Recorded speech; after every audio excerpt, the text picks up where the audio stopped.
Thank you all once again. Assalamu alaikum and very good evening once again. Basically এই ক্লাসটা specially আমি চাই একটা ভাবে নিতে, সেটি হচ্ছে এর সমস্ত ক্লাসগুলো আমি নিব ফার্স্ট। দ্বিতীয় কথা হচ্ছে যারা কোম্পানি সেক্রেটারিয়াল প্রফেশনে কাজ করতে চান, স্পেশালি যারা হচ্ছে যে একদম কোম্পানির ফরমেশন থেকে শুরু করে এর আরজিএস রিটার্ন থেকে শুরু করে এই রিলেটেড যত রকম কাজ আছে, যদি আপনারা সেগুলো নিজেরা খুব চমৎকার করে করতে চান তাহলে এই ক্লাসের প্রত্যেকটা জিনিস আপনাদেরকে কিন্তু শেয়ার করতে মানে যে ফলো করতে হবে।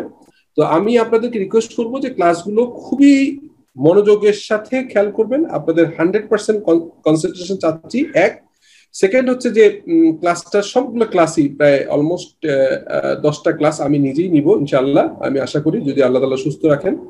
এবং আমি গত 3টা batch, first batch second batch, দুটো batch specially first batch second ব্যাচের এই সমস্ত ক্লাসগুলো আমি করিয়েছি এবং কেস বেস মানে ইনফ্যাক্ট হাতে কলমে সেক্রেটারিয়াল লার্নিংটা হয়েছে। এবারের সিনারিটি ডিফারেন্ট, আমরা কোভিড সিচুয়েশনে সবাই একটু অন্যভাবে হচ্ছে, বাট এটা একটা অপরচুনিটি হতে পারে আমি আরো গুছিয়ে কিভাবে আপনার সাথে করতে পারি। তো সেই এক্সপেকটেশন থেকে আমরা সবাই আশা করি যে সিএফও কোর্স যারা শেষ করবেন তারা obviously already excel you are master, আপনারা এসএপি ট্যালি খুব ভালো জানেন, এসএপি তে অনেকটাই কন্ট্রোল আপনাদের এসছে, বা যারা সেকেন্ড সেমিস্টারে এখনো করেননি তারা অবভিয়াসলি এটা করবেন, এসএপি আসবে। সঙ্গে সঙ্গে আপনার আইএসআইএফআরএস এর ব্যাপারে একটা কোর নলেজ আপনাদের তৈরি হয়েছে, বাট এটা এন্ড নাই, কোর্স শেষ হয়ে যাবে কিন্তু আমরা কিন্তু কন্টিনিউয়াসলি মানে আইএফআরএস এর ব্যাপারে আমার সংশ্লিষ্ট আমার সাথে যারা থাকবেন প্রত্যেকের সাথেই আমি continuously connected হব, because financial reporting, transparency, accountability, good governance ensure করতে চাইলে অ্যাকাউন্টিং ইজ মাস্ট। এবং অ্যাকাউন্টিং এর যেটা হচ্ছে যে বিজনেসের ল্যাঙ্গুয়েজ হচ্ছে অ্যাকাউন্টিং, অ্যাকাউন্টিং এর অ্যালফাবেট আমি বলে থাকি হচ্ছে আইএফআরএস। আইএফআরএস নিয়ে আমাদের রিসার্চ সেন্টার থাকবে, আমরা এটা কি গবেষণা করব, পৃথিবীতে সারা পৃথিবীতে অনেক গবেষণা হয়, বাংলাদেশের কনটেক্সটে এসে আমাদেরকে গবেষণা করতে হবে। And you happy to know that I am part-time faculty in many private public universities, especially Institute of Capital Market BICM in Bangladesh Security Exchange Commission, যেখানে আমি আইএফআরএস সেশন নিচ্ছি, আইসিএমবি তে নিচ্ছি। তো ইনস্টিটিউট অফ সিজিএ যেটা certified general account, ওখানে IFRS এর অনেকগুলো সেশন আমি নিয়েছি। সো আপনাদেরকে আইএফআরএস এর উপরে আমি আপনারা না চাইলেও আমার সাথে থেকে আপনাদের এক্সপার্টাইজ গ্রো করবে। বাট এই পার্টিকুলার কোর্সটা ইজ কোর্স যেখানে কোম্পানি সেক্রেটারিয়াল এবং খুবই ইন্টারেস্টিং, আপনাদের কেস বেস তো রিয়েল লাইফে দেখতে পাবেন। তো আমি আর কথা না বাড়িয়ে আজকে ক্লাসটা শুরু করতে চাই। আজকের ক্লাসটা আসলে সামহাউ আমি একটু সিক, আমি যথারীতি শীত পড়ে গেছে, আমার একটু ঠান্ডার সমস্যা আছে, বাট স্টিল লুইন আজকে আমি গতকালকে হয়তো লুইন আমাকে রিমাইন্ডার দেয়নি, আজকে হঠাৎ করে আমি বিকালে জানতে মানে মেসেজ আগেই দিয়েছিল বিকালে দেখলাম আমার ক্লাস হবে, স্টিল আমি আপনাদের সাথে ক্লাস করার যে ইচ্ছা এখান থেকে আসলে আমি এই লোকটা সামলাতে পারলাম না, আমি ক্লাসের শুরু করতে চাচ্ছি। আর ক্লাসটা আজকে হয়তো অত লম্বা হবে না, কিন্তু আমরা ক্লাসটা আমরা হচ্ছে যে এমন ভাবে করবো so that you will be benefited. এবং আমরা নেক্সট সেশন আমার স্ক্রিন কি দেখা যায়, কেউ একজন শেয়ার করবেন? জি স্যার দেখা যাচ্ছে। Okay, thank you. So welcome to the presentation on company secretarial practice general overview. I want to give you a general overview first, then obviously topics wise from the as I mentioned that company secretarial যে আমরা mother বুক যেটা company act 1990, the companies act 1994, সেখান থেকে section wise আমরা দেখব। এখানে 404টা section আছে, বেশ কয়েকটি শিডিউল আছে, এগুলো নিয়ে আমরা আলোচনা করবো। এবং কোম্পানি সেক্রেটারি রিলেটেড যত রকম কেস আছে সেই কেস স্টাডিগুলো আমরা দেখবো। বাট এগুলো দেখার আগে আমাদের প্রথমত এই যে আমি এখন যেটা শেয়ার করছি সেটি হচ্ছে আপনার কোম্পানি সেক্রেটারিয়াল প্র্যাকটিসের ওভারভিউ, এটি আমাদের অত্যন্ত প্রয়োজন। সো এটি দিয়ে আমি প্রথম শুরু করতে চাই, তারপরে গ্র্যাজুয়ালি তো আমরা অবশ্যই আগাবো। সো আপনারা সবাই pen and paper, you get ready with pen and paper, আপনাদের কোনো কোশ্চেন থাকে লিখে রাখেন, আমরা অ্যান্সার করার চেষ্টা করব। তো যেমনটি বলছিলাম যে আমাদের প্রথমে একটা জানতে হবে যে কোম্পানি কি, হোয়াট ইজ কোম্পানি, এই কোম্পানি কি এটি জানতে হলে আমাদেরকে এখানে টোটাল এই স্লাইডটায় আমি চেষ্টা করেছি যে কোম্পানি সম্পর্কে একটা ওভারঅল ধারণা আনার জন্য। Company registered under the companies act, হ্যাঁ আসলে কোম্পানিজ অ্যাক্ট অনুযায়ী হয়, ইজ এ পার্সোনা জুরিস। এই পার্সোনা জুরিস এই টার্মটা বেসিক্যালি ল্যাটিন টার্ম। পার্সোনা হচ্ছে আপনার হচ্ছে পার্সন, এন্ড জুরিস মানে হচ্ছে legal. So company is A legal person. So আজকের থেকে আমরা জানবো যে কোম্পানির কোনো আসলে মানে জীবন নাই, মানে আমরা যদি বায়োলজিক্যাল লাইফ নাই, but company itself A legal person. কোম্পানির নামে মামলা হতে পারে, আবার কোম্পানি নিজেও মামলা করতে পারে। সো তাহলে নিশ্চয়ই কোম্পানি তো অবভিয়াসলি একটা পার্সন, এবং সেই লিগ্যাল পার্সনই আমরা বলছি। সেই কোম্পানি যে লিগ্যাল পার্সন, এবং সেই কোম্পানির পক্ষে কাজ করে হচ্ছে কোম্পানির board of director, company secretary, কোম্পানির সিএফও, কোম্পানির চেয়ারম্যান, কোম্পানির এমডি, এরা কিন্তু কাজ করেন, but company itself A legal person, but cannot act itself like a natural person. Therefore it is a artificial body.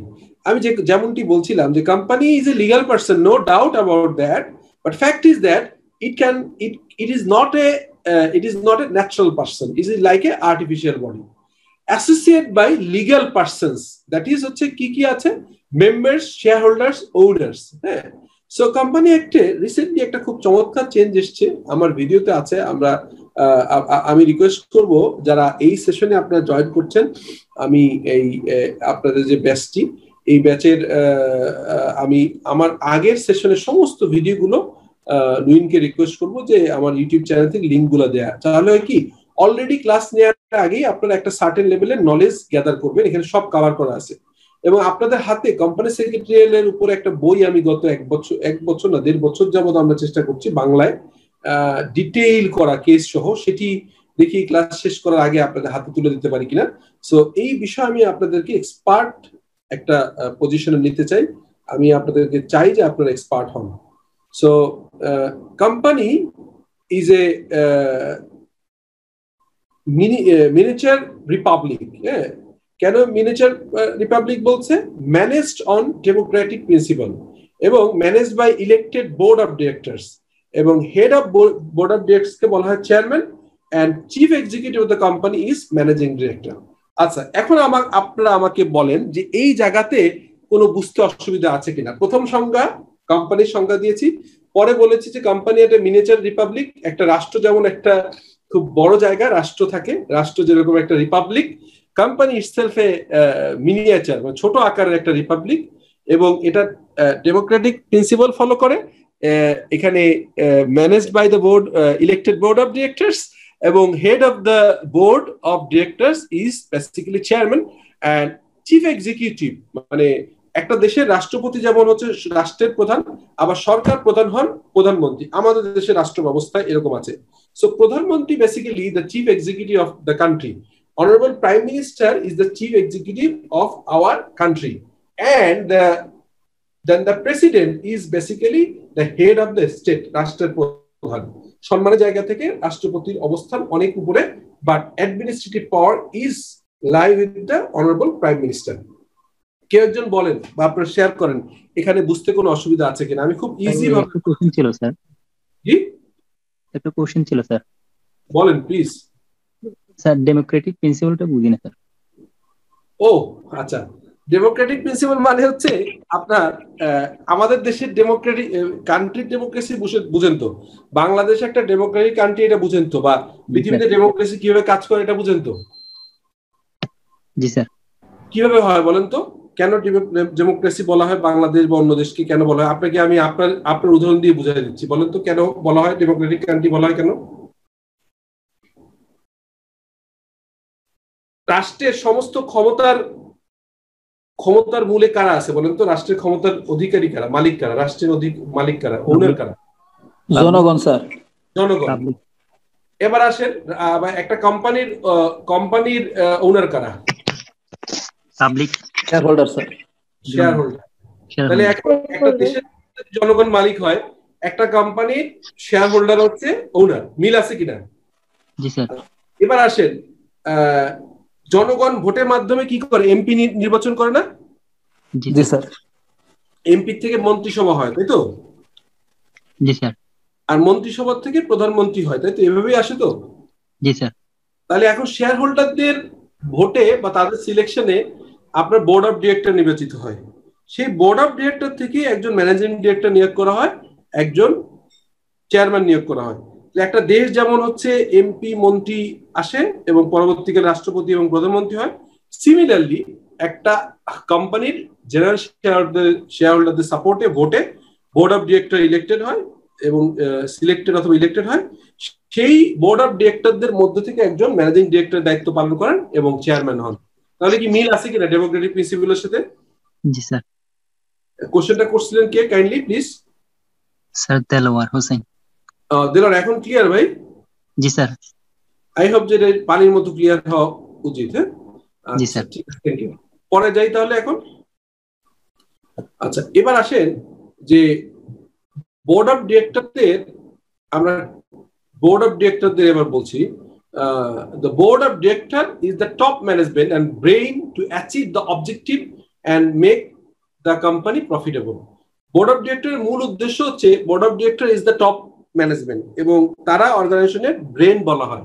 হ্যাঁ, কান্ট্রির ব্রেন যেমন হচ্ছে মন্ত্রিসভা বা একটা দেশের ব্রেন বলা হয় মন্ত্রিসভাকে, তেমনি ভাবে একটা কোম্পানির ব্রেন বলা হয় ওই কোম্পানির বোর্ড অফ ডিরেক্টরসকে, যারা কোম্পানি পরিচালনা করেন। ঠিক আছে, এবার আসেন কোম্পানি সেক্রেটারির রোলটা কি, হোয়াট ইজ কোম্পানি সেক্রেটারি, এবং আমরা কেন এই ল গুলো পড়ছি, আমাদের কি কাজে লাগবে।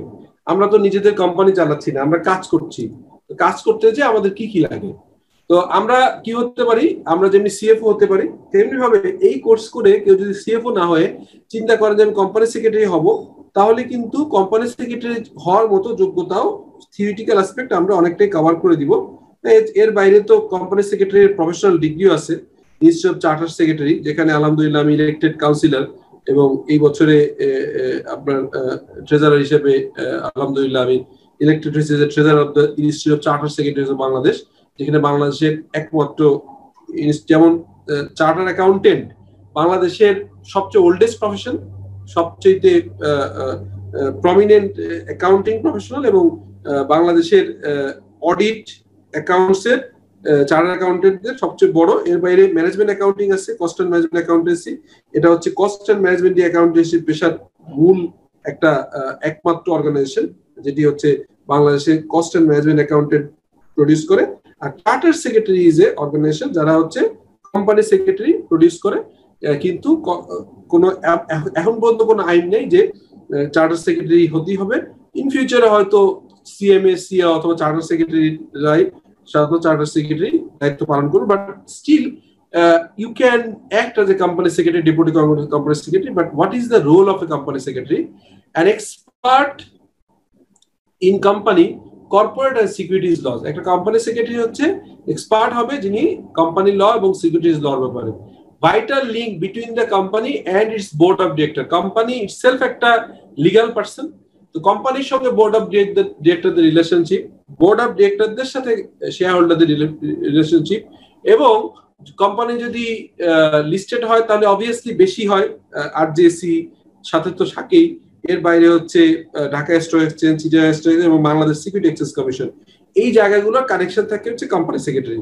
আর যদি আনলিস্টেড হয় তাও তো অ্যাটলিস্ট হচ্ছে আরজেসি, এনবিআর এইসব জায়গাগুলোর এবং আদার রেগুলেটরি বডির সঙ্গে কানেকশন মেনটেন করে। overseer of the corporate and statutory affairs. কোম্পানির কর্পোরেট অ্যাফেয়ার্সটা দেখে হচ্ছে কোম্পানি সেক্রেটারি। একটা কোম্পানির কর্পোরেট অ্যাফেয়ার্স যে বিষয়গুলো থাকে এই ডিপার্টমেন্টটা থাকে হচ্ছে কোম্পানি সেক্রেটারির আন্ডারে। ঠিক আছে, এটা কনসেনসাস নেয় একটা অর্গানাইজেশনের বোর্ড অফ ডিরেক্টরে, কিন্তু মূলত কোম্পানি সেক্রেটারি মূল ভূমিকা পালন করে। এবং অবভিয়াসলি কমপ্লায়েন্স অফিসার, অনেক ক্ষেত্রে কোম্পানি সেক্রেটারিকে বলা হয় chief compliance officer, custodian of interest of the company. Basically company secretary হচ্ছে কোম্পানির যত রকম লিগ্যাল ডকুমেন্ট আছে, লাইক কোম্পানির incorporation, memorandum, article, trade licence, তারপরে হচ্ছে যে আদার ডকুমেন্টেশন লাইক হচ্ছে যে আপনার ট্রেডমার্ক, হ্যাঁ, কপিরাইট এবং বিভিন্ন ধরনের certification like factory licence, fire licence, এই যত রকম ডকুমেন্টেশন এগুলো কিন্তু কোম্পানি সেক্রেটারির সাথে কাস্টোডিয়ান হিসেবে থাকবে। এ পর্যন্ত ঠিক আছে? জি স্যার। আমার একটা কোশ্চেন ছিল। বলেন। স্যার কনসাইন্স সিকার এটা যদি একটু বলতেন। ও কনসাইন্স অর্থ তো বিবেক। আচ্ছা, কনসেন্ট কথাটা কি বুঝেন না? ভেঙে বলতেন। জি জি জি, কনসেন্ট কথাটা কি বুঝেন? What is consent? জি, বলেন তো, বিবেকের কথা বলছে। জি, কনসাইন্স মূলত এটা অর্থ হচ্ছে বিবেক, আর সিকার হচ্ছে অন্বেষী বা অন্বেষণ করা। তো এটার সাথে যদি একটু অ্যাড করে বলতেন আপনি। হ্যাঁ জি, সেটাই বলছি। রাইট, সেটি হচ্ছে আপনার মূলত আমরা একটা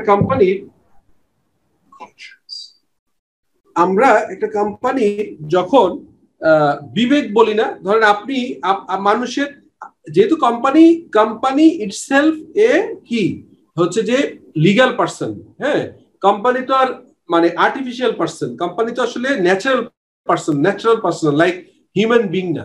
তো কোম্পানি একটা বিবেক থাকতে হবে না, কোম্পানি খারাপ কাজ করতে পারবে না, কোম্পানি বাংলাদেশ সিকিউরিটি এক্সচেঞ্জ কমিশনের ল ভাঙতে পারবে না, কোম্পানি হচ্ছে আরজিসি রেগুলেশন গুলোকে ভায়োলেট করতে পারবে না, কোম্পানি হচ্ছে যে এই যে কাজগুলো পারবে না, এবং কোম্পানি কোন রকম খারাপ কাজ করবে না, এই বিষয়গুলো হচ্ছে যিনি দেখেন তিনি হচ্ছে বেসিক্যালি কোম্পানি সেক্রেটারি।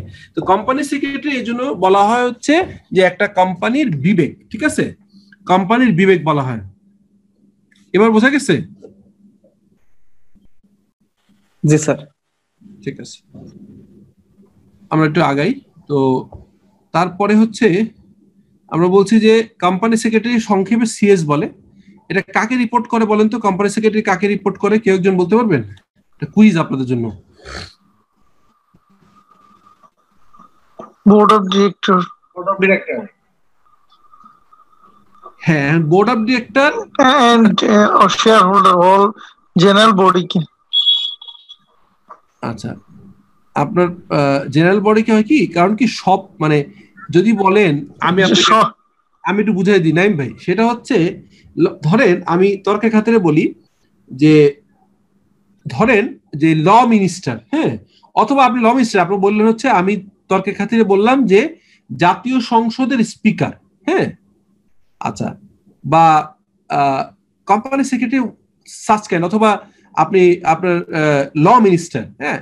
এখন হিসাব অনুযায়ী তো সে জনগণের ভোটে নির্বাচিত, জনগণকে সাপোর্ট দিবে, কিন্তু আলটিমেটলি সব জনগণকে তো রিপোর্ট করা সম্ভব না। একটা কোম্পানি সেক্রেটারি তো জেনারেল শেয়ারহোল্ডারদের রিপোর্ট করতে পারে না, যে জেনারেল শেয়ারহোল্ডারদের মধ্য থেকে ইলেক্টেড অথবা সিলেক্টেড যে বোর্ড, সেই বোর্ডকে রিপোর্ট করে, এবং বেসিকলি এই বোর্ডেরও কিন্তু সবাইকে তো রিপোর্ট করা সম্ভব না, মূলত হচ্ছে সে আপনার ম্যানেজিং ডিরেক্টর। এক্স্যাক্টলি।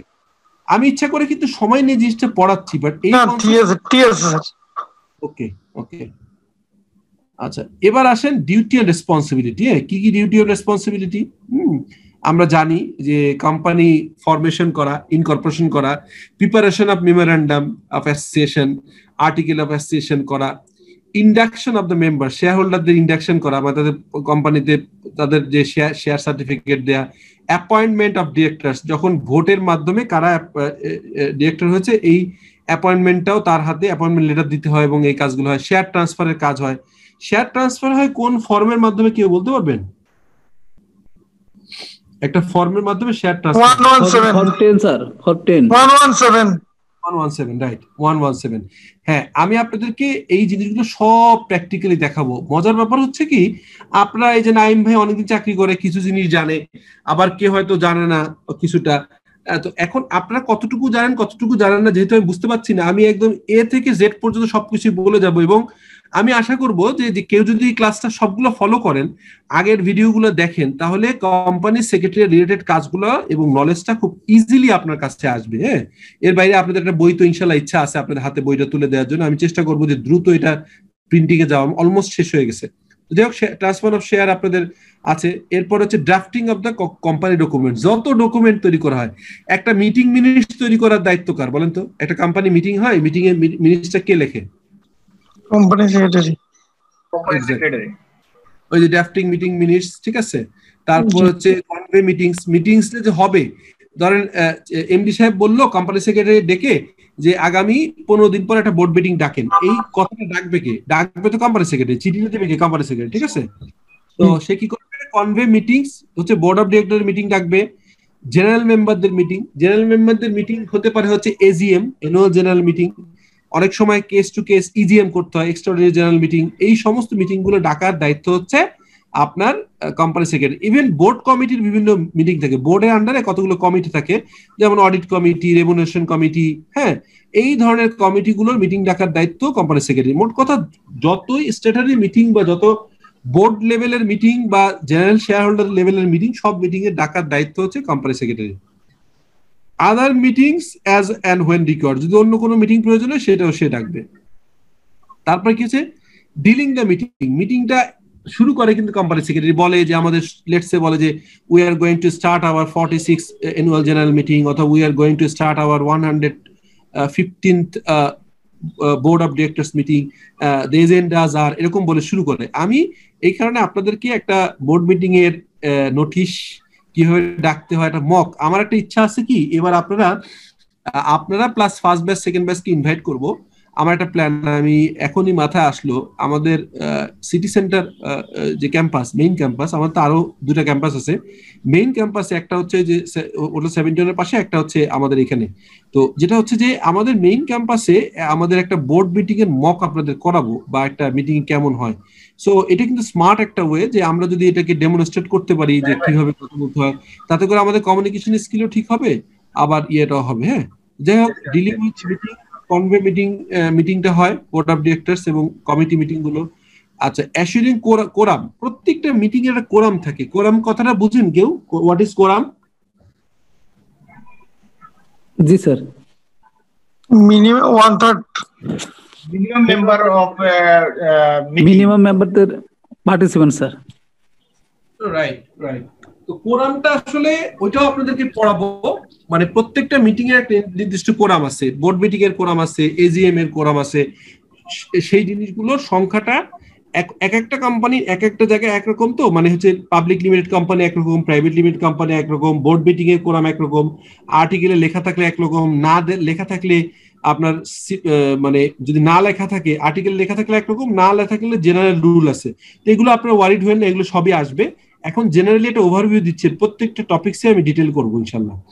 তারপর হচ্ছে যে অ্যাসিস্টিং বোর্ড অফ ডিরেক্টরদের কোনো প্রয়োজন হলে তাদেরকে অ্যাসিস্ট করবে, একটা রিপোর্ট তৈরি করার জন্য, একটা ড্রাফটিং করার জন্য, যে কোনো ভাবে। Meeting minutes management, preparation, signing, circulating and preserving. Meeting minutes যখন মিটিং হয়ে গেল, মিটিং এর পরে সে মিটিং মিনিটস রাখবে, প্রিপারেশন করবে। এরপর বোর্ড অফ ডিরেক্টরদের সাইনের জন্য সে দিবে, ঠিক আছে। সাইন দেওয়ার পরে হচ্ছে যে সাইন দেওয়ার পরে কি হবে? সাইন দেওয়ার পরে হচ্ছে তারা ইয়ে করবে, আপনার সাইনের পরে প্রিজার্ভ করবে, ঠিক আছে, সার্কুলেট করবে এবং প্রিজার্ভ করবে। এই সবগুলো কাজের দায়িত্ব হচ্ছে বেসিকলি তাদের হচ্ছে বোর্ড অফ ডিরেক্টর। হ্যাঁ, আচ্ছা, এবার আসেন যে টেকিং কেয়ার অফ দ্য আচ্ছা, যদি কেউ inspection of the minutes and provide copies, যদি কোনো শেয়ার হোল্ডার কপি চায় যে আমার কপি দরকার, হ্যাঁ, সেই কপিগুলোও কিন্তু basically is the responsibility of the কি বলে কোম্পানি সেক্রেটারি। যে কপিগুলো শেয়ার হোল্ডাররা বা ডিরেক্টর দেখতে চায় তাকে দেখতে দিবে, এবং তারা যদি কপি চায়, কোনো মিটিং এর বললো যে আমার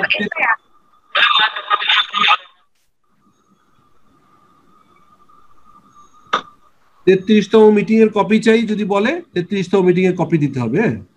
তো আমাকে একটু হোস্ট করে সবগুলো মিউট, আচ্ছা ঠিক আছে, মিউট করে দেন কাইন্ডলি, আপনারা শব্দ আসতেছে কাইন্ডলি। Okay, thank you. তো যেটা বলছিলাম, যেটা হচ্ছে যে taking care of the inspection of the meeting minutes এবং প্রোভাইড কপি, যদি প্রয়োজন হয় কপিটাও তারা দিবে আর কি। আর কি কি রেসপন্সিবিলিটি? Annual report. আমরা অ্যানুয়াল রিপোর্ট সম্পর্কে ধারণা আছে আপনাদের কারোর? অ্যানুয়াল অডিট রিপোর্ট এটা কি স্যার? কে বললেন? আশরাফুল। আশরাফুল। আসলে হচ্ছে কি, এই অ্যানুয়াল রিপোর্ট মানে হচ্ছে অডিটেড ফাইন্যান্সিয়াল স্টেটমেন্ট অ্যানুয়াল রিপোর্টের একটা পার্ট। বোর্ড অফ ডিরেক্টরদের রিপোর্ট থাকে, চেয়ারম্যানের রিপোর্ট থাকে, এমডি রিপোর্ট থাকে, কমপ্লায়েন্স রিপোর্ট থাকে, তারপরে অন্য তথ্য থাকে। সো টোটাল সারা বছরের অ্যাক্টিভিটিস এবং মোস্টলি অবশ্যই ফাইন্যান্সিয়াল স্টেটমেন্টস এর অডিটেড ফাইন্যান্সিয়াল স্টেটমেন্ট কপি থাকতে হয় for the listed companies. Chairman এবং ম্যানেজিং ডিরেক্টরের আপনার রিপোর্ট থাকতে হয়। এর বাইরে কমপ্লায়েন্স চেকলিস্ট থাকতে হয়। এরকম অনেকগুলো ডকুমেন্ট আপনারা ওই আজকে যে কোনো একটা কোম্পানির অ্যানুয়াল রিপোর্ট ডাউনলোড করবেন ইন্টারনেট থেকে, অথবা আপনারা যদি না পারেন আমি স্ট্যান্ডার্ড অ্যানুয়াল রিপোর্ট ডাউনলোড করে আপনাদেরকে শেয়ার করব আপনাদেরকে মেইলে, সো দ্যাট আপনারা আন্ডারস্ট্যান্ডিং পুরো জিনিসটা বুঝতে পারেন যে অ্যানুয়াল রিপোর্টে কি কি থাকে। এরপরে হচ্ছে annual submission of report to the regulatory authority. এই যে আপনার অ্যানুয়াল রিটার্ন সাবমিট করতে হয় register of joint listed companies and ফার্মসে, তারপর লিস্টেড কোম্পানি হলে আপনার বিভিন্ন জায়গায় দিতে হয় এই রিপোর্টগুলো, এবং এনবিআর এ জমা দিতে হয়, এই রিপোর্টগুলো দিতে হয়। Submit report to the government authority like register of joint listed companies and firms, যেটা আমি বললাম RJC। তারপরে দিতে হয় কাকে? তারপরে হচ্ছে যে আপনার হচ্ছে arrange the annual audit and audited report. Audit report মানে অডিটর নিয়োগের যে বোর্ডের ডিসিশন হয় যে আমি কোন অডিটরকে নিয়োগ করব, হ্যাঁ, এবং এজিএম এ অ্যাপ্রুভাল হয়। সেই অ্যাপ্রুভাল হওয়ার পরে আসলে বেসিক্যালি এই অডিট রিপোর্টটা কাকে নিয়োগ করবে এই কাজটাও কিন্তু মূলত হচ্ছে আপনার সার্কুলেট করা এবং চিঠি দেওয়া হচ্ছে আপনার হচ্ছে কোম্পানি সেক্রেটারির দায়িত্ব। বোঝা গেছে এটা, যে অডিটরের নিয়োগ কিন্তু বোর্ড অফ ডিরেক্টর এবং শেয়ার হোল্ডারদের অ্যাপ্রুভাল দিতে হয়, কিন্তু কমিউনিকেশনটা করার দায়িত্ব কার? Company secretary. বোঝা গেছে? জি স্যার। পিরিয়ডিক্যাল রিপোর্ট দিতে হয় বিভিন্ন ensure compliance with corporate governance. Corporate governance নামে একটা গাইডলাইন আছে, এটা নিয়ে অনেক মানে 2000 কত কয়েক বছরই 3 বার অলরেডি চেঞ্জ হয়ে গেছে, মানে সময়ের সাথে সাথে চেঞ্জ হয়। এখন আবার কর্পোরেট গভর্নেন্সের নতুন গাইডলাইন আসতেছে বাংলাদেশ সিকিউরিটি এক্সচেঞ্জ কমিশন থেকে, এবং এফআরসি ফাইন্যান্সিয়াল রিপোর্টিং কাউন্সিল থেকেও একটা কর্পোরেট গভর্নেন্স গাইডলাইন আসতেছে। বড় না, আপনারা এটা ইজিলি বুঝতে পারবেন। কর্পোরেট গভর্নেন্স গাইডলাইন মানে কিভাবে একটা অর্গানাইজেশনের বোর্ড কিভাবে পরিচালিত হবে, ইন্ডিপেন্ডেন্ট ডিরেক্টর কয়জন হবে, এই বিষয়গুলো আছে। সেইগুলো আমরা সময়ের সাথে সাথে জিনিসগুলো জানবো। মানে 10টা ক্লাসে আপনাদের যতটুকু শেষ করা যায় যাবে, এর বাইরে আমি প্রচুর পরিমাণে সেক্রেটারিয়াল ইস্যুর উপরে বিভিন্ন ছোট ছোট ভিডিও বানাচ্ছি, এগুলো আপনাদেরকে টাইম টু টাইম পাঠাবো।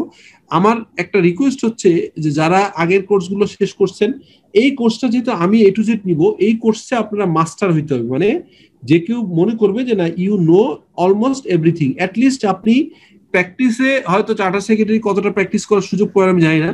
কেউ যদি রিয়েলি ইন্টারেস্টেড থাকেন সেক্ষেত্রে হয়তো আপনাদের এই ট্র্যাক চেঞ্জের ব্যাপারে আই ক্যান সাপোর্ট ইউ যদি স্কোপ থাকে, বাট এটা একটা ইন্টারেস্টিং এরিয়া। সিএফও সমস্যায় কিন্তু এটা একটা বড় এরিয়া। আচ্ছা, এবার আসেন duties and responsibilities. Maintain the statutory register. কি কি রেজিস্টার করতে হয়? মেম্বার রেজিস্টার, মানে শেয়ার হোল্ডারদের রেজিস্টার মেইনটেইন করতে হয়। শেয়ার হোল্ডার ট্রান্সফার রেজিস্টার, যদি কোনো শেয়ার ট্রান্সফার হয় সেই ট্রান্সফার রেজিস্টারটা রাখতে হয়। ডিরেক্টরদের রেজিস্টার রাখতে হয়। তারপরে হচ্ছে যে মর্টগেজ এন্ড চার্জ, কি কি মর্টগেজ চার্জ, এটা নিয়ে কিন্তু এই মর্টগেজ এন্ড চার্জের একটা ক্লাস আমি প্রথম ব্যাচে নিয়েছিলাম, এটা অনেক ব্যাংকাররাও অ্যাপ্রিশিয়েট করেছে। হ্যাঁ, যে একটা আমরা যে ব্যাংক লোন নেই, ব্যাংক লোন নেওয়ার সময় মর্টগেজ করি এবং এই চার্জ ক্রিয়েট করি, এগুলো আসলে আমরা ক্লিয়ার না হয়েই কাজটা করি। আমাদের কোম্পানির বোর্ড অফ ডিরেক্টর বা অন্যদেরকে আমরা কাগজপত্র দিই, তারা সাইন করে, ম্যানেজিং ডিরেক্টর অথবা চেয়ারম্যানকে তারা সাইন করে ফেলে, বাট এখানে কিন্তু আমরা কতটা জেনে করি আই এম নট শিওর। এই কারণে ভিডিও আছে, পরে আপনাদেরকে দিব। ডিভিডেন্ড রেজিস্টার থাকতে হয়, কত পার্সেন্ট ডিভিডেন্ড দিচ্ছে, কিভাবে দিচ্ছে। রেজিস্টার অফ কন্ট্রাক্ট উইথ ডিরেক্টরদের কনসেন্ট বা কনসেন্ট নেওয়া হয় এবং কন্ট্যাক্ট করা, সেই ডকুমেন্টগুলো থাকতে হয়। মিটিং মিনিটসে একটা বই মেনটেন করতে হয়। This is the responsibility of company secretary. আচ্ছা, এরপর আসে শেয়ার ডিপার্টমেন্ট। শেয়ার ডিপার্টমেন্ট মানে হচ্ছে লিস্টেড কোম্পানির শেয়ার ডিপার্টমেন্ট থাকতে হয়, কারণ শেয়ার প্রচুর ট্রান্সফার হয়, বিভিন্ন ধরনের সিডিবিএল সিস্টেমে মেনটেন করতে হয়। Supervision and maintenance of share management system for paper or electronic share. আমি যে সিডিবিএল বললাম, পেপার শেয়ার তো আপনারা জানেনই, নাইম ভাই যেমন বললো যে 117 এর মাধ্যমে ট্রান্সফার হয়। আর এখন সিডিবিএল মানে হচ্ছে সিডিবিএল যেটা ইলেকট্রনিক্যালি হয়, আমরা স্টক মার্কেটে লিস্টেড কোম্পানি শেয়ার কেনা বেচা করি, ওইখানে কিন্তু আসলে 117 এর মাধ্যমে হয় না, ওটা ইলেকট্রনিক প্রসেসে হয়। সেটাও দায়িত্ব হচ্ছে শেয়ার ডিপার্টমেন্টের। এই শেয়ার ডিপার্টমেন্টে থাকে হচ্ছে কোম্পানি সেক্রেটারি আন্ডারে। আর supervision of dividend issue, dividend declare করলেন, ধরেন লিস্টেড কোম্পানির হাজার হাজার শেয়ার হোল্ডার থাকে, ডিভিডেন্ড বললেন 5% স্টক 10% ক্যাশ, এই টাকাটা গেল কি গেল না, এবং এই ডিসবার্সমেন্ট প্রসেস কোন ব্যাংকের মাধ্যমে যাবে, কিভাবে যাবে, এটা কি ব্যাংক ট্রান্সফার হবে নাকি ডিভিডেন্ডের জন্য ডিভিডেন্ড ওয়ারেন্টের চেক ইস্যু করা হবে, এই সমস্ত কিছুগুলোই দেখার দায়িত্ব হচ্ছে কোম্পানি সেক্রেটারি। সাবমিশন এবং রিপোর্ট সাবমিট করতে হয়, ডিভিডেন্ড দেওয়ার পরে এটা রিপোর্ট সাবমিট করতে হয়। তো এই ডকুমেন্টগুলো হচ্ছে মূলত কোম্পানি সেক্রেটারির দায়িত্ব। আর কমপ্লায়েন্স তো থাকেই, আপনার বিভিন্ন ধরনের কমপ্লায়েন্স থাকে, টাইম ফ্রেম অনুযায়ী তাদের রিপোর্ট করতে হয়। প্রতি বছর হচ্ছে অ্যাকাউন্টস ক্লোজ করার 9 মান্থসের ভিতরে একটা এজিএম আয়োজন করতে হয়। একটা এজিএম থেকে আরেকটা এজিএম এর দূরত্ব কোনোভাবে 15 মাস হয় না, এটা নিয়ে আলাদা ক্লাস হবে, এই জন্য আমি ডিটেল এখানে বলছি না। হ্যাঁ, এবং স্বাভাবিকভাবে একটা কোম্পানি সেক্রেটারি লিস্টেড কোম্পানির জন্য Bangladesh security exchange commission, Dhaka stock exchange, এদের সিকিউরিটি এক্সচেঞ্জ কমিশন, এদের সাথে কিন্তু চিটাগাং স্টক এক্সচেঞ্জ, এদের সাথে কিন্তু কমিউনিকেট করা, আরজেসি, হ্যাঁ, এই সমস্ত দায়িত্বগুলো কিন্তু কোম্পানি সেক্রেটারি। আচ্ছা, company secretary job in time করতে হয়, বোর্ড মিটিং টাইমলি করতে হয়, এজিএম করতে হয়, ডিভিডেন্ড পেমেন্ট এন্ড রিপোর্ট করতে হয়, submission of return and report, একটা রিটার্ন প্রতি বছর কিন্তু আরজেসি তে রিটার্ন সাবমিট করতে হয়। ট্যাক্সের যেমন এনবিআর একটা রিটার্ন সাবমিট করেন, তেমনি ভাবে কিন্তু আরজেসি তে রিটার্ন সাবমিট করতে হয় with the annual audited financial statement সহ, ঠিক আছে। Response to the query, Dhaka stock exchange, Chittagong stock exchange, Bangladesh security exchange commission, RJC বিভিন্ন রকম কোয়ারি করে, কোয়ারিগুলো রেসপন্সও দিতে হয়, এবং আদার কিছু রেসপন্সিবিলিটি থাকে। Incorporate of the company limited by share or guarantee, হ্যাঁ, এন্ড হচ্ছে যে ইটস কনভার্সন, এই জিনিসগুলো আমরা কিন্তু আমার আলাদাভাবে থাকবে, আমি এখন আর ডিটেইল বলছি না। হ্যাঁ, আমরা যদি কোম্পানি ধরি, এবার আমরা আরেকটা জিনিস একটু বলি, সেটা হচ্ছে যে আপনারা কেউ একজন বলবেন যে ব্যবসা প্রতিষ্ঠান কত ভাবে হতে পারে, কত রকম হয়, কাইন্ডলি বলবেন, কেউ একজন বলেন। প্রপ্রাইটরশিপ, পার্টনারশিপ, কোম্পানি স্যার। পার্টনারশিপ, তারপরে পার্টনারশিপ ফার্ম, তারপরে স্যার কোম্পানি স্যার। হ্যাঁ, বড় ভাগে করলে 3 ভাগ, বাট আরো ভাগ আছে। প্রোপ্রাইটরশিপ একটা কোম্পানি, এক ধরনের বিজনেস ট্রেড লাইসেন্স নিলেই হয়, একজন ওনার, এক মালিকানা। পার্টনারশিপ 2 রকম হইতে পারে, একটা হচ্ছে রেজিস্টার্ড পার্টনারশিপ, আনরেজিস্টার্ড পার্টনারশিপ। হ্যাঁ, আবার আরেকটা পার্টনারশিপের ভাগ আছে লিমিটেড লায়াবিলিটি, আনলিমিটেড লায়াবিলিটি। এই জিনিসগুলো কোম্পানি অ্যাক্টের ওই সেকশন 5-6 যখন আমরা পড়বো তখন ক্লিয়ার করবো। কোম্পানির ভিতরে মূলত প্রাইভেট লিমিটেড কোম্পানি হয়, এখন তো 1%, এখন 3 রকম মূলত। 1% কোম্পানি ওপিসি বলে, মানে আগে ছিল একজন লোক কোম্পানি করতে পারে না, বাট নতুন আইন অলমোস্ট মানে একদম অ্যাপ্রুভাল স্টেজে আছে, মন্ত্রী পরিষদে পাস হয়ে গেছে, বাট কিছু কাজ আবার নতুন করে রিভিউ করা হচ্ছে, রিচেক করা হচ্ছে, রিভিউ করা হচ্ছে। সেই জায়গায় কিন্তু আসছে যে একটা লোকও কোম্পানি তৈরি করতে হবে। আগে একটা লোক কোনোদিনই কোম্পানি করতে পারতো না, তাকে প্রোপ্রাইটরশিপ ফার্ম করতে হতো। বাট এখন আসছে যে 1% কোম্পানি, ওপিসি আছে, প্রাইভেট লিমিটেড কোম্পানি। আচ্ছা, প্রাইভেট লিমিটেড কোম্পানির শেয়ার সংখ্যা কত থেকে কতর ভিতর হতে পারে, কেউ বলতে পারবেন? 7 থেকে 50 বর্তমানে। সর্বনিম্ন 2 থেকে স্যার। হ্যাঁ, কজন? 2 থেকে 50। 2 থেকে 50, রাইট। মানে প্রাইভেট লিমিটেড কোম্পানি হচ্ছে 2 জন মিনিমাম লাগে, আগে ছিল, বাট এখন তো 1% হয়, তো তার মানে হচ্ছে 1 থেকে 50। আর নাইম ভাই যেটা বললো সেটা হচ্ছে public limited company. Public limited company minimum share holder 7 জন, আর আনলিমিটেড হচ্ছে মানে ম্যাক্সিমাম, মিনিমাম 7 আর ম্যাক্সিমাম আনলিমিটেড, অনেক হতে পারে, ঠিক আছে। তো এই জিনিসগুলো আমরা দেখলাম, এটা আমাদের মোটামুটি বেসিক লেভেলে, এটা বেসিক লেভেলে আলাপ হলে এটা আমরা কিন্তু আবারও ডিসকাশন করব। প্রোপ্রাইটরশিপ আমরা জানি যে এটা একজন সিঙ্গেল অপারেট বিজনেস, এবং ডাজন্ট হ্যাভ লিগ্যাল এন্টিটি, কোন লিগ্যাল এন্টিটি হয় না, ওনারের নামে হয়, let's say Naim and brothers অথবা নাইম এন্টারপ্রাইজ, এরকম আর কি, ঠিক আছে। যেটা হচ্ছে যে কোন লিগ্যাল এন্টিটি হয় না, ওনারের নামের সাথে, ওনারের সাথে কোম্পানির কোনো আলাদা ইয়ে নেই। বাট যেটা হচ্ছে পার্সোনালি লায়াবল, আপনি যদি কোনো রকম ব্যাংক লোন নেন, কোন রকম সবগুলোই হচ্ছে যে আপনার নিজস্ব ভাবে আসতে হবে, ঠিক আছে। মানে যেটা হচ্ছে পার্সোনাল লায়াবিলিটি আপনার নিজের ঘাড়ে থাকবে। আর লিমিটেড কোম্পানির ক্ষেত্রে কিন্তু আপনি যদি 100 টাকা শেয়ার কেনেন এবং যদি লিমিটেড লায়াবিলিটি হয় তাহলে কিন্তু 100 টাকা শেয়ার পর্যন্ত আপনার লায়াবিলিটি। বাট যদি যদি প্রোপাইটারশিপ করেন তাহলে আপনি 5 লাখ টাকা দিয়ে ব্যবসা শুরু করছেন, কিন্তু যদি আপনি ব্যবসায় ক্ষতিগ্রস্ত হন বা কোনো লোনে যদি 50 কোটি টাকাও দেওয়া লাগে তাও আপনার ব্যক্তিগতভাবে দিতে হবে। So personal liability is huge.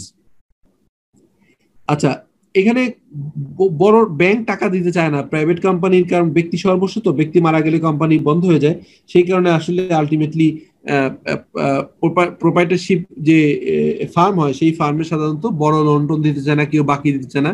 But private limited বা public limited company, even listed কোম্পানিকে আপনার লোন দিতে সবাই কমফোর্ট ফিল করে। আচ্ছা, প্রোপাইটারশিপ ডিড এবং ফার্মের ডিসলভ করা যায়, আমরা জানি যেটা বন্ধ করা যায়, এটা কোনো বড় ইস্যু না। এরপর আছে কি পার্টনারশিপ। পার্টনারশিপের একটা নিয়ম হচ্ছে যে ডাজন্ট হ্যাভ লিগ্যাল এন্টিটি, কোন লিগ্যাল এন্টিটি নাই। এটাও প্রোপাইটারশিপের মতো, এটা অনেক সময় ডিসএগ্রিমেন্ট থাকে, আনলিমিটেড লায়াবিলিটি হয়। বাট এখানে কিন্তু এখনকার কনসেপ্টে পার্টনারশিপও লিমিটেড লায়াবিলিটি করা যায় এবং আনলিমিটেড লায়াবিলিটি করা যায়। স্পেশালি সারা পৃথিবীতে প্র্যাকটিসে, বাংলাদেশের প্র্যাকটিসটা অত বেশি নাই। ক্রেডিটররা অতটা সেফ ফিল করে না, কারণ পার্টনারশিপ প্রায় গন্ডগোল লাগে, পার্টনারশিপ ভেঙে গেলে তখন টাকা পাওয়া কঠিন। এনি পার্টনার কুইট করে এবং কুইট করলেই এগ্রিমেন্টটা ইনভ্যালিড হয়ে যায়। হ্যাঁ, সো সবচেয়ে এর ভিতরে কোম্পানিটাই হচ্ছে an artificial personality distinct it's member এবং ওনার, এবং মানে এখানে বলা হয় এন্টিটি কনসেপ্ট।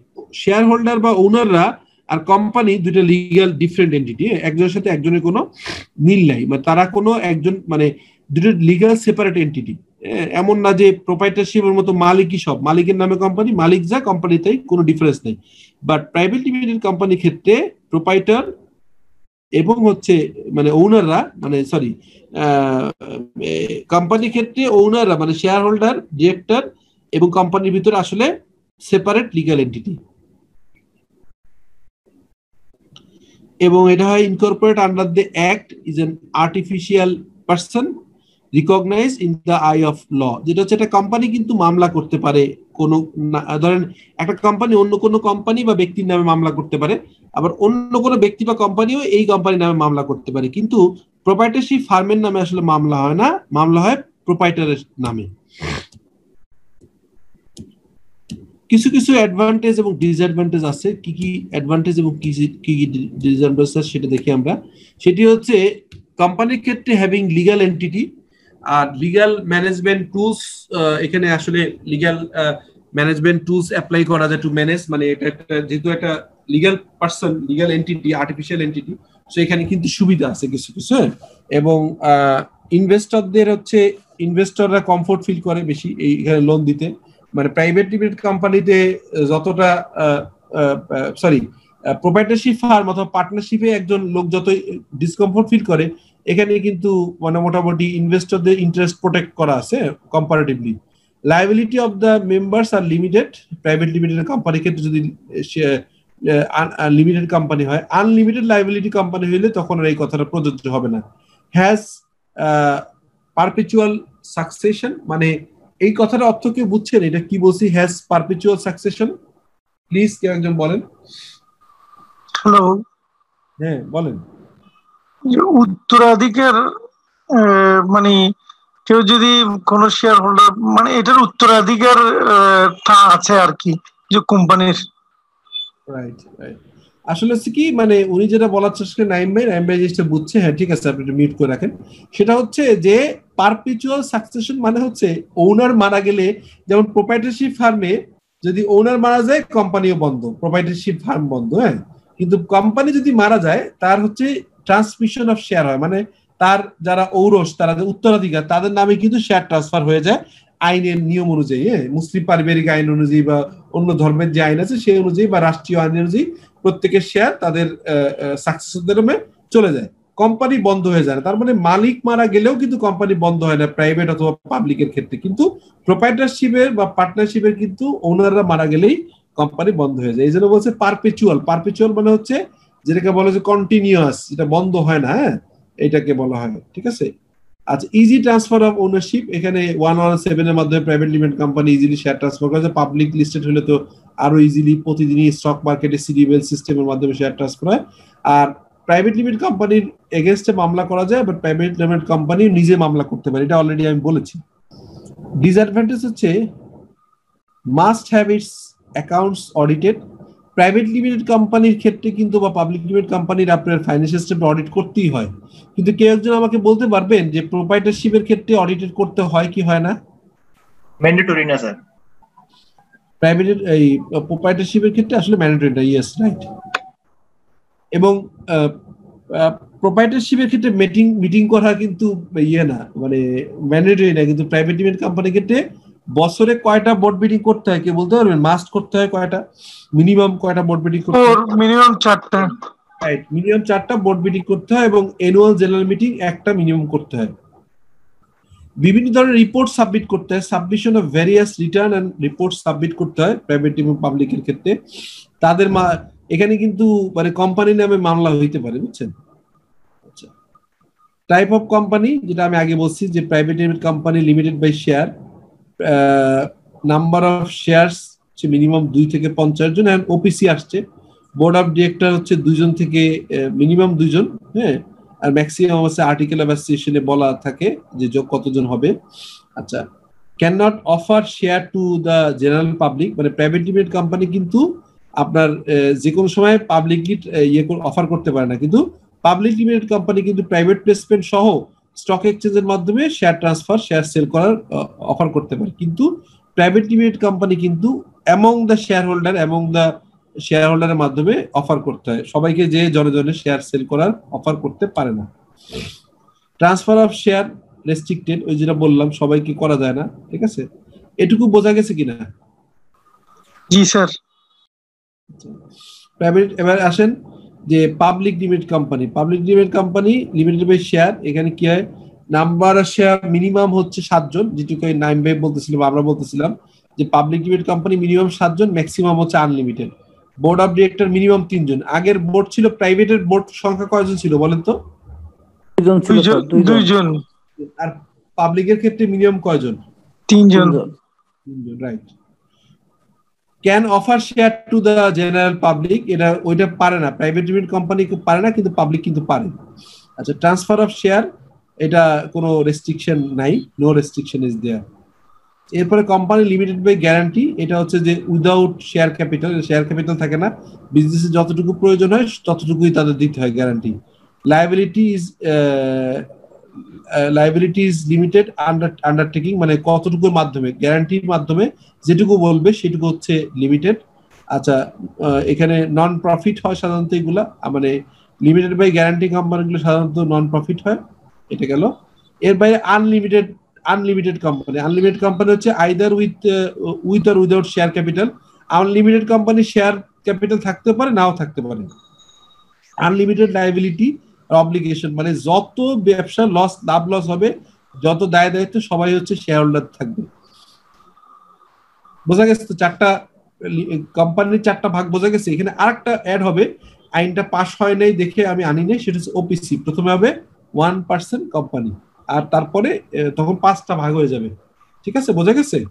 জি স্যার। একটা ছিল, পাবলিক লিমিটেড কোম্পানি কিছু আছে, পাবলিক লিমিটেড বাট মানে লিস্টেড না, এই জিনিসটা একটু বলতে হবে স্যার। রাইট, একদম থ্যাংক ইউ। আপনার বাংলাদেশ সিকিউরিটি এক্সচেঞ্জ কমিশনের ওয়েবসাইটে যে দেখবেন, আমি আগে দেখেছিলাম 200-250 কোম্পানি আছে যারা হচ্ছে পাবলিক লিমিটেড কোম্পানি, যাদের পেইড আপ 40 কোটি টাকার উপরে, কিন্তু তারা লিস্টেড না। আসলে হয় কি, প্রাইভেট লিমিটেড কোম্পানি তো আসলে লিস্টিং এ যেতে হলে পাবলিকে কনভার্ট করে ফেলতে হয়, আর পাবলিক লিমিটেড কোম্পানি ফর্ম করে আস্তে আস্তে লিস্টিংও যেতে পারেন আর লিস্টিং নাও যেতে পারেন। মানে পাবলিক লিমিটেড কোম্পানির 2টা ভাগ আছে, একটা হচ্ছে লিস্টেড পাবলিক লিমিটেড কোম্পানি, যেটা ঢাকা চিটাগং স্টক এক্সচেঞ্জে সেল হয় শেয়ার, আর হচ্ছে আনলিস্টেড পাবলিক লিমিটেড কোম্পানি, যেটা পাবলিক লিমিটেড কোম্পানি বড় আছে, শেয়ার হোল্ডারের সংখ্যা 50 জন না। ধরেন আপনারা একটা কোম্পানি করতে চান, আপনাদেরই ফিফথ ব্যাচের একটা ছেলে আছে, ওদের একটা কোম্পানি আছে, হ্যাঁ, সেই কোম্পানিতে শেয়ার হোল্ডার মনে হয় 300 না 400, 300-400 হলে তো প্রাইভেট লিমিটেড কোম্পানি করা যাবে না, যে কারণে তারা আনলিস্টেড কোম্পানি কিন্তু পাবলিক লিমিটেড কোম্পানি। বোঝা গেছে কোশ্চেনটা? জি স্যার। ঠিক আছে। ঠিক আছে, থ্যাংক ইউ।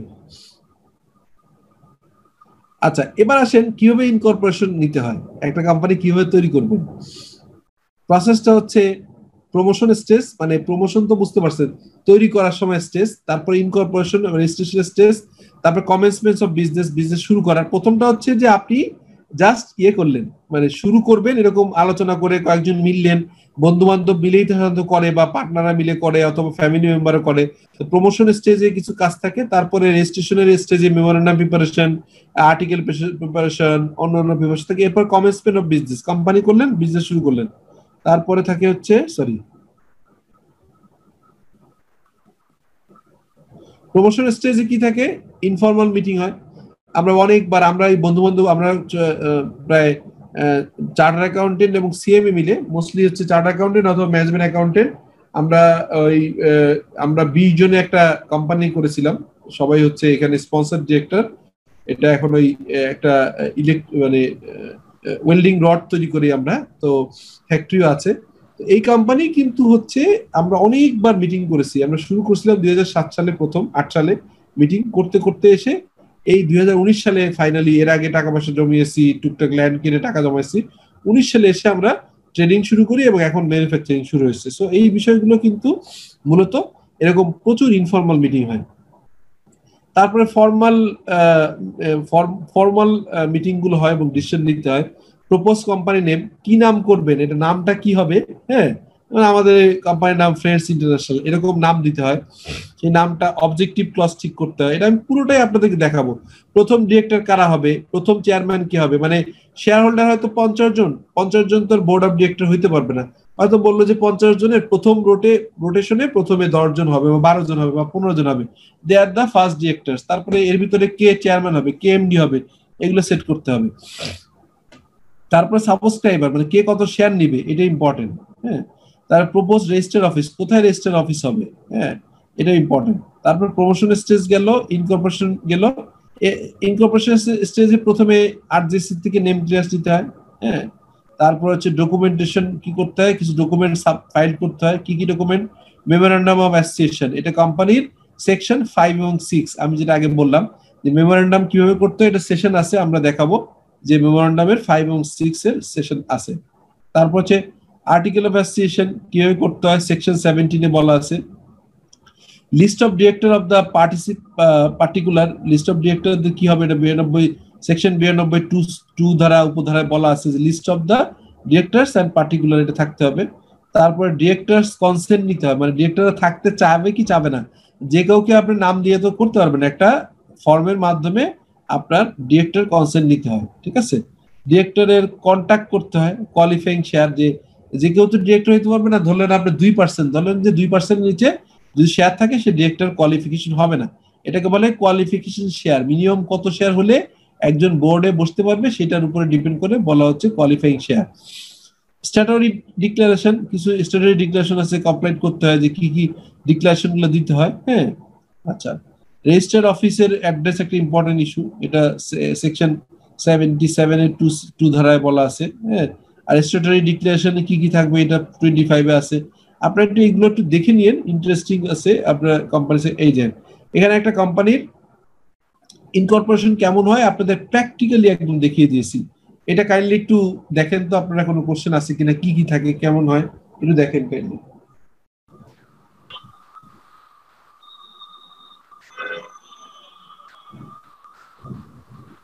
কোনো কোশ্চেন আছে? ইনকর্পোরেশন সার্টিফিকেট থাকে, এখানে একটা ইনকর্পোরেশন নাম্বার থাকে। I hereby certified that, এটা এখানে কোম্পানির নাম আছে। হ্যাঁ, একটা company, design company, development company. is this debt incorporated under the Companies Act of 1994, and thereafter the company is limited company। এবং এখানে এইটা ডেট থাকবে, হ্যাঁ, এবং এই জিনিসগুলো থাকবে, ঠিক আছে। ডেট কোন ডেটে প্রতিষ্ঠিত, এবং এই যেমন লেখা আছে ইন ঢাকা, এটা ঢাকায় হবে, এবং 26 ডে অফ সেপ্টেম্বর 2010, 2010 সেপ্টেম্বরের হচ্ছে 26 এটা করা হয়েছে। তারপরে এখানে আরজিসি রেজিস্ট্রারের একটা সিগনেচার থাকে। বোঝা গেছে এটা?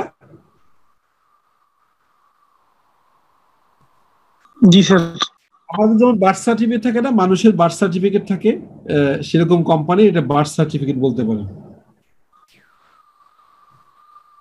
স্যার একটা কোশ্চেন ছিল, এখানে ইস্যু নম্বরটা হাতে লেখা, এখন কি অটো বের হয়?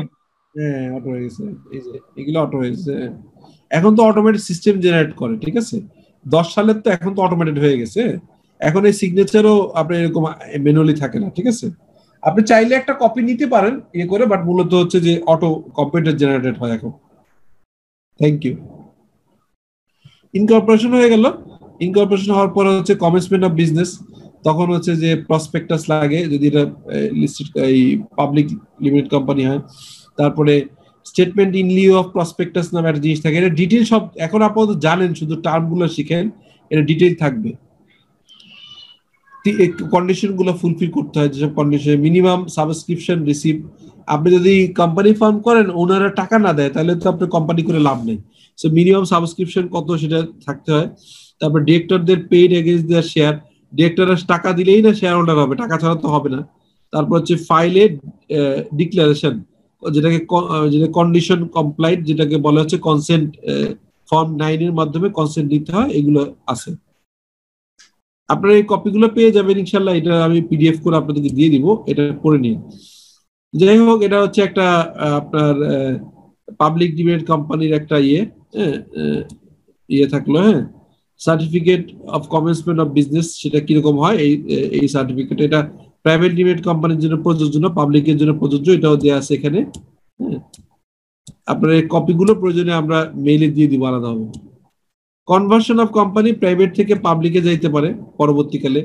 হ্যাঁ, আবার উল্টাও হতে পারে, পাবলিক থেকে প্রাইভেটে যায়। এটা আসলে মানে কন্ডিশন টু ফুলফিল, এটা আসলে সেকশন 231 অ্যাডভান্স লেভেলের। এটা আজকে আর ডিটেইল বলবো না, এটা আমার ভিডিও আলাদা আছে, আপনারা আমি লিংক দিয়ে দিব এটাতে। হ্যাঁ, এটা হচ্ছে যে আপনার 231 এবং 232 নম্বর সেকশনে বলা আছে প্রথমে প্রাইভেট থেকে পাবলিক করতে গেলে 231 নম্বর সেকশনের অনুযায়ী করতে হয়, আর উল্টা যদি হয় পাবলিক থেকে প্রাইভেট আসে তাহলে 232।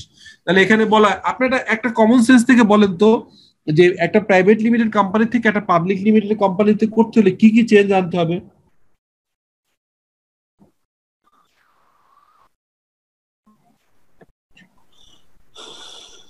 প্রথমে অথরাইজ ক্যাপিটাল ইনক্রিজ করতে হয়।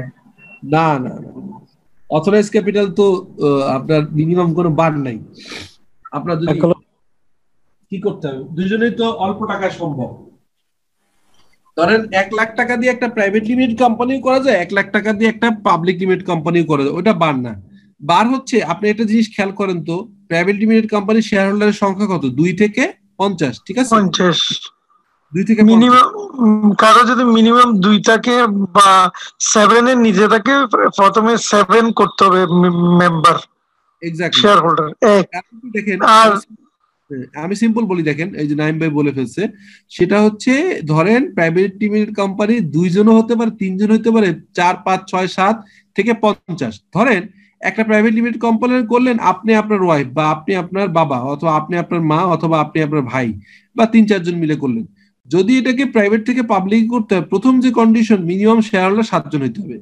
এরপরে যদি 2 জন ডিরেক্টর থাকে, কারণ প্রাইভেট লিমিটেড কোম্পানির মিনিমাম ডিরেক্টর 2 জন, যদি 2 জন থাকে, আর পাবলিকের মিনিমাম কয়জন ডিরেক্টর?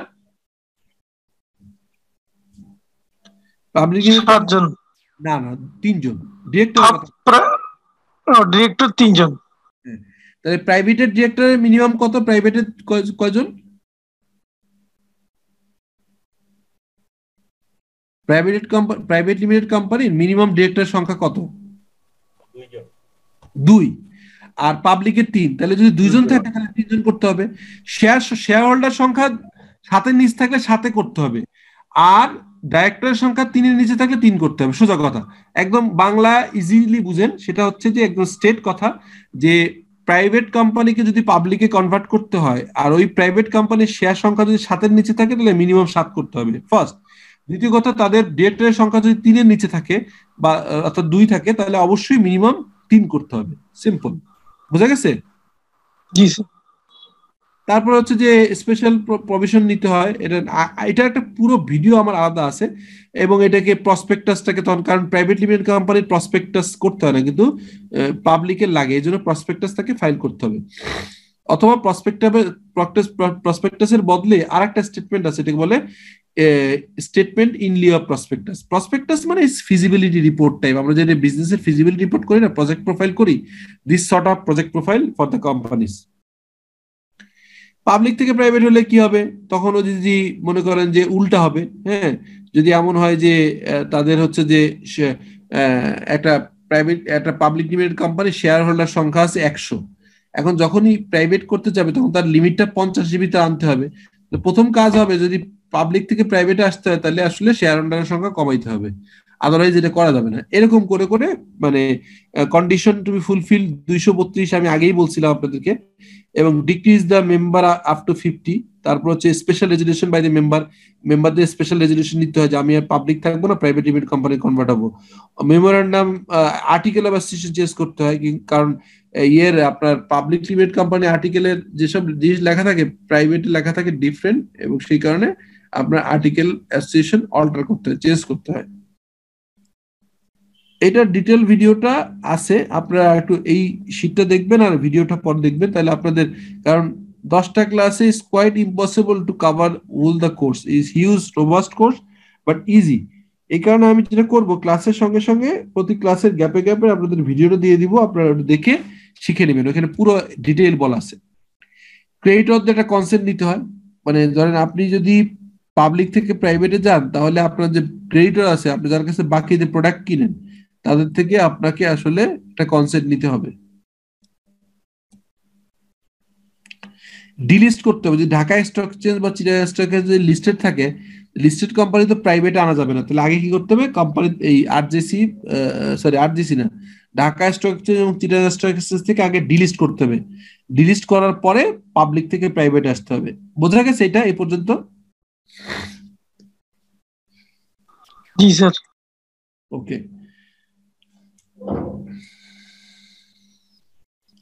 সো আমরা আজকে কিন্তু অনেকগুলো জিনিস কভার করলাম, বুঝছেন, অনেকগুলো ইন্টারেস্টিং টপিকস কভার করলাম।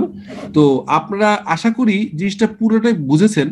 আমি এখন আপনাদের একটা ছোট্ট কাজ করতে চাই, সেটা হচ্ছে, আমার স্ক্রিন তো এখনো দেখা যাচ্ছে না, স্ক্রিন দেখা যাচ্ছে না?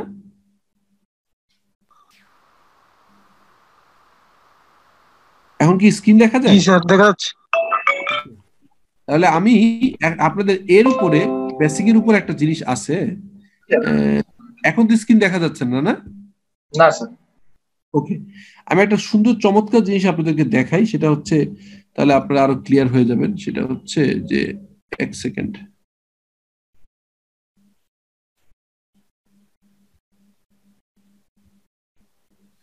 আমি আপনাদেরকে, আপনারা দেখেছেন কিনা আমি জানি না, তারপর দেখাই।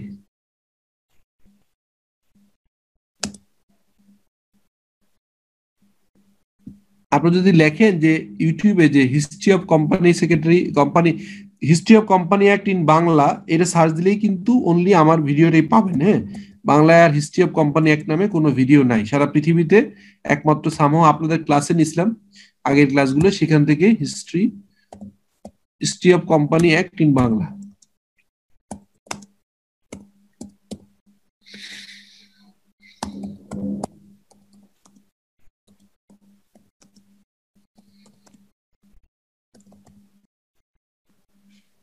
এটা সার্চ করলেই কিন্তু আমার ভিডিওটা পাবেন, চলে আসবে আপনার, এই যে প্রথমেই আসছে। আমি এখন আপনাদেরকে ওই ইয়েটা দেখাচ্ছি, মানে এইটা একটু মানে শর্টে যদি ভিডিওটা আরেকবার দেখেন, আই হোপ যে it will be very much helpful for you to understand. হ্যাঁ, সরি, এক মিনিট,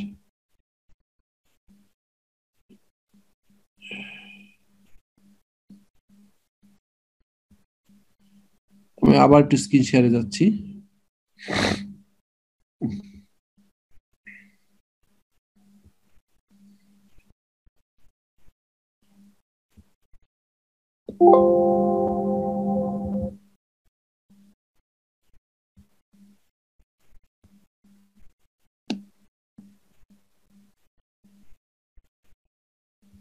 স্ক্রিনটা দেখা যাচ্ছে? জি স্যার দেখা যাচ্ছে। ওকে, জাস্ট a minute.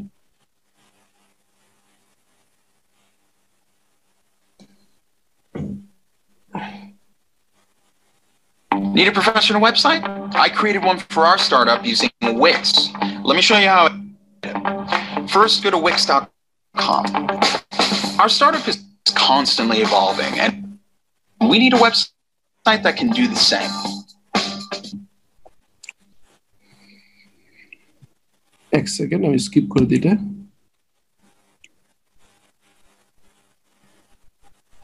অত্যন্ত ছোট একটা ভিডিও, আপনারা একটু কাইন্ডলি মনোযোগ দিয়ে দেখেন। এটা শব্দ শোনা যাচ্ছে তো না?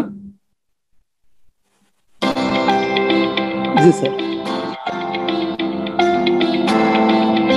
প্রায় 10,000 বছর পুরনো হচ্ছে অ্যাকাউন্টিং পেশা, এবং অ্যাকাউন্টিং পেশার সঙ্গে সঙ্গে কোম্পানি সেক্রেটারিয়াল যে প্র্যাকটিসটা কোম্পানি অ্যাক্টের প্রয়োজন দেখা দেয়। বাট এটির ক্রমবিকাশ ঘটে মূলত 1400 সালের শেষের দিকে, যখন আমরা জানি লুকা প্যাসিওলি উনি অ্যাকাউন্টিং এর ডাবল এন্ট্রি সিস্টেমের ধারণা দেন।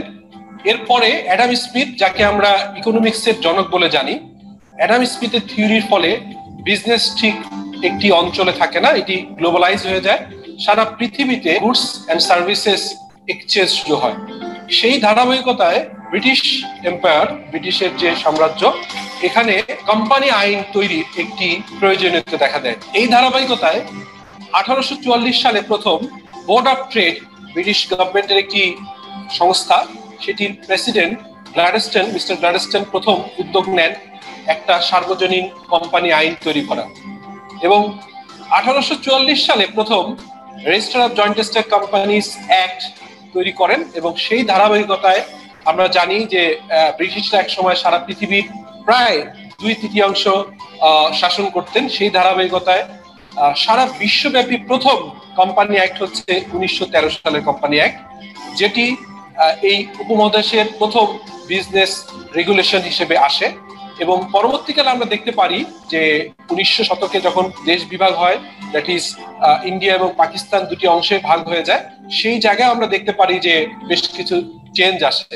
বাট স্বাধীন বাংলাদেশে প্রথমবার স্বাধীনতার ঠিক পরপর 1973 সালের দিকে একটি কোম্পানি অ্যাক্ট সংস্কার এবং নতুন করে কোম্পানি অ্যাক্ট প্রণয়নের একটি উদ্যোগ নেওয়া হয়।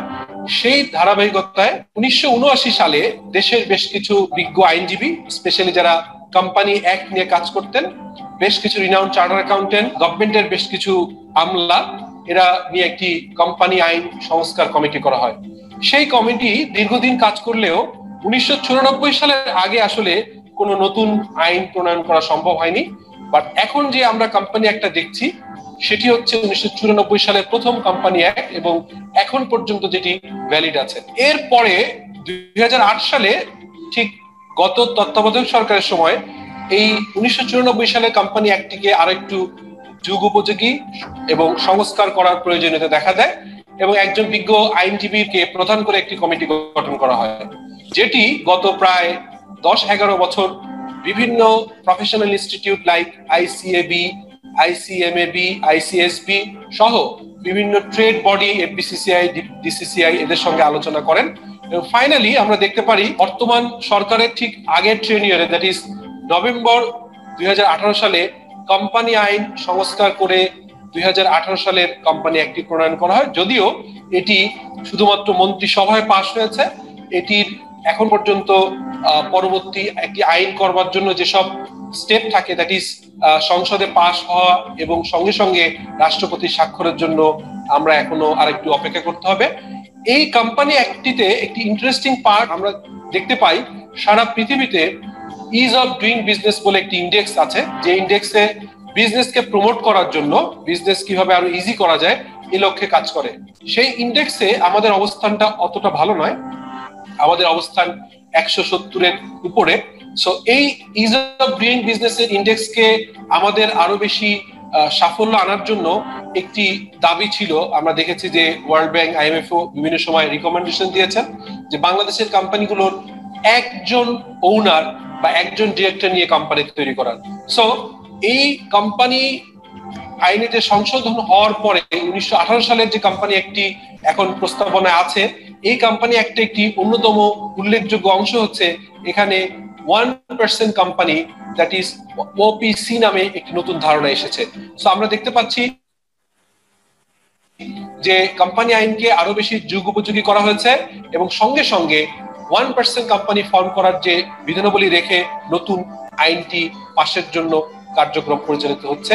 আমরা আমাদের পরের অংশে 1994 সালের কোম্পানি অ্যাক্টের প্রথম থেকেই ধারাবাহিকভাবে বিভিন্ন ধরনের কোম্পানি অ্যাক্টের ডিটেইলস গুলো উদাহরণ সহকারে এবং বিভিন্ন পূর্ববর্তী মামলা এবং বিভিন্ন ধরনের কেস রেফারেন্স দিয়ে আমরা আপনাদের সামনে উপস্থাপন করার চেষ্টা করব। আমাদের পরবর্তী এপিসোড দেখার জন্য অগ্রিম আমন্ত্রণ জানিয়ে শেষ করছি। আল্লাহ হাফেজ। Need a professional website? I created. আমাকে শোনা যাচ্ছে? হ্যালো, জি স্যার।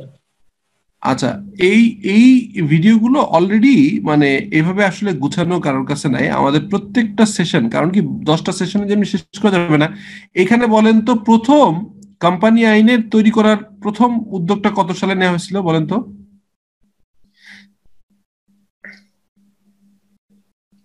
প্রথম 1913 সালে।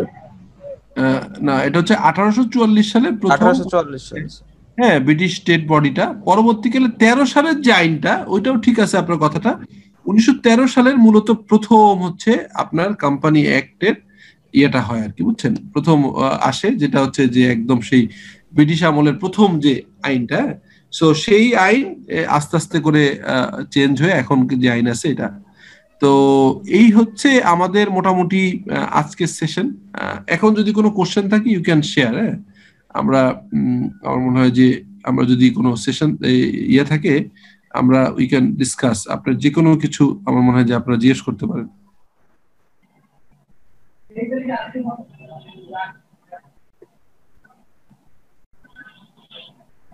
এখন কি আমার স্ক্রিন দেখা যাচ্ছে তো না? প্রেজেন্টেশন দেখা যাচ্ছে না? জি স্যার, দেখা যাচ্ছে। আচ্ছা, কোনো কোশ্চেন আছে বলবেন কাইন্ডলি।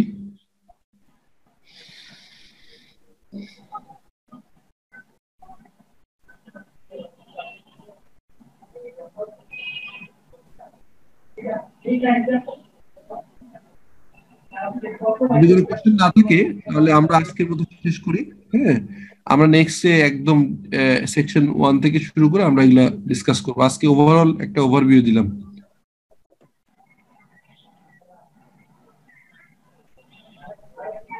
ঠিক আছে, থ্যাংক ইউ। নেক্সট ক্লাস দেখা হবে ইনশাআল্লাহ আপনাদের সাথে। আর এই ক্লাসগুলো কেউ মিস করবেন না কাইন্ডলি।